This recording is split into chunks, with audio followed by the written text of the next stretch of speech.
Not many people know this about me. I was in the eye of a Category 5 hurricane many, many years ago. It was called Hurricane Andrew. If you're in Florida, go on the internet and find pictures from Hurricane Andrew, because what I'm telling you, it's real stuff from personal experience. The house I was in was hit head on by the northern wall of the hurricane. That means that there was no respite, as many people think that even if you're in the eye, you get a nice little chunk in the middle when you're in the middle of the eye, and then you can have some breathing and recover, blah, blah, blah, blah. No, no. I was in the northern wall. It was 4 hours of the closest I have ever come in my long years to absolute hell.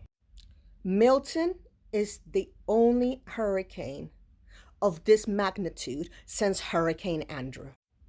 Please, I beg you, if you are potentially in the eye of Milton, get out. You might be thinking, well, if I'm home, I can at least try to save some of my stuff.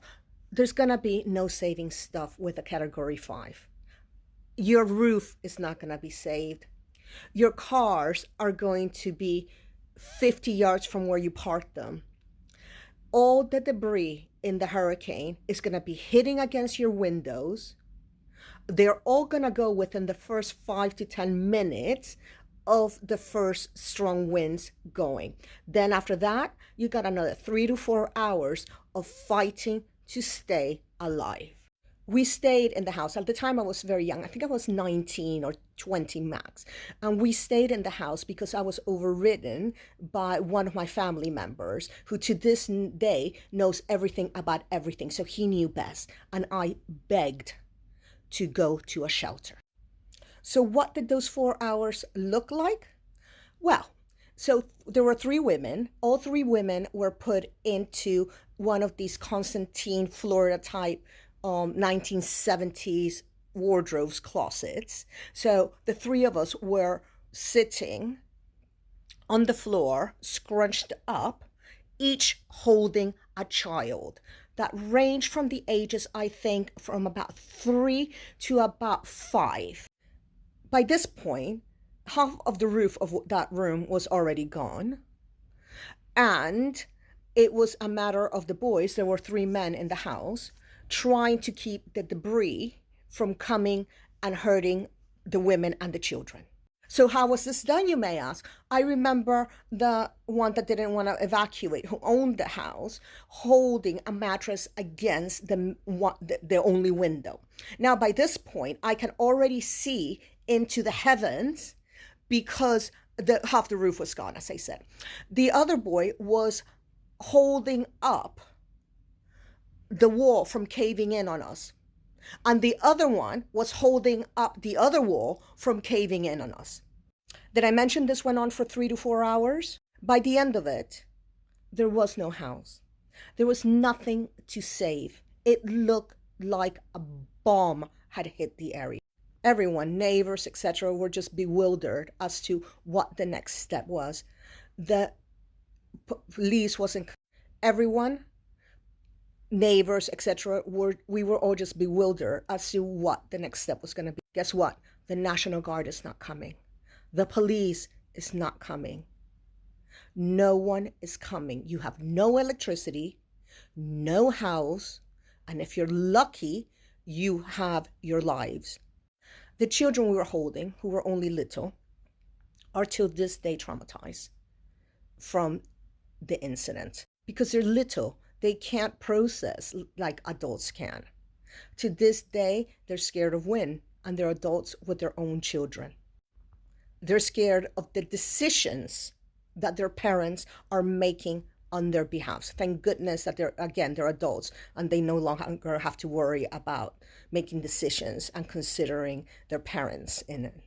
When a Category 5 hits you, those storm shutters, those are gonna last, I don't know, maybe 15 minutes into it. The plywood, that's only about 5 minutes and it's gone. Your roof, well, you can forget the roof. Give it 20 minutes, the roof will be gone as well.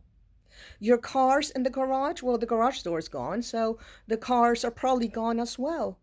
And we found cars that had moved the length of a football field from where they were originally parked.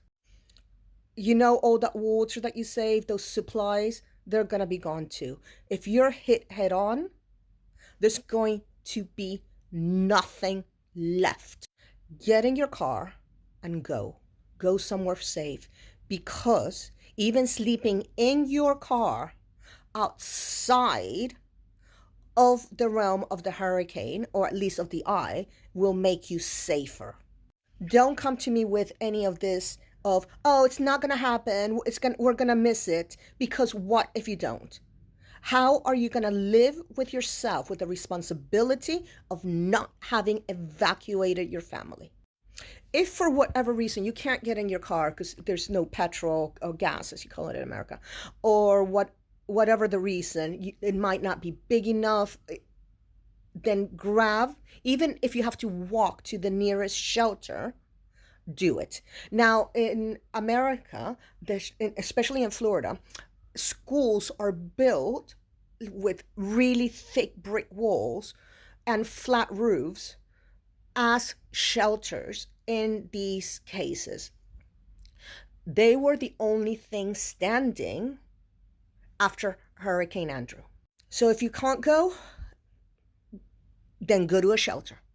Because shelters, you can get into a room. There's so many places where you can hide.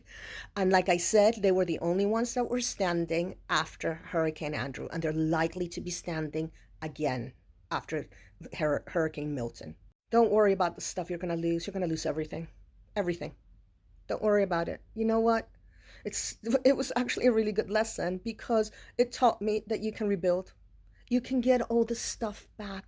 The only thing you can't get back is your family and your health. Take this seriously, because I did, but I was overridden by someone older than me. If you're a woman and you're being told to stay by your partner, your husband, grab your kids and go to the shelter. Don't stay. Do not trust men with this decision. Follow your gut. If you're worried for yourself and for your family, and you don't have your partner supporting you, you want him to go, you want him to leave and get shelter, just go. Go to the local school that will be open as a shelter. That's a far better option than you staying home. Nothing can withstand the eye of a Category 5. There's gonna be nothing left. Make sure that you, your family, your children, and your pets are safe. Because you're gonna learn, if you get hit by the eye, that nothing else really matters.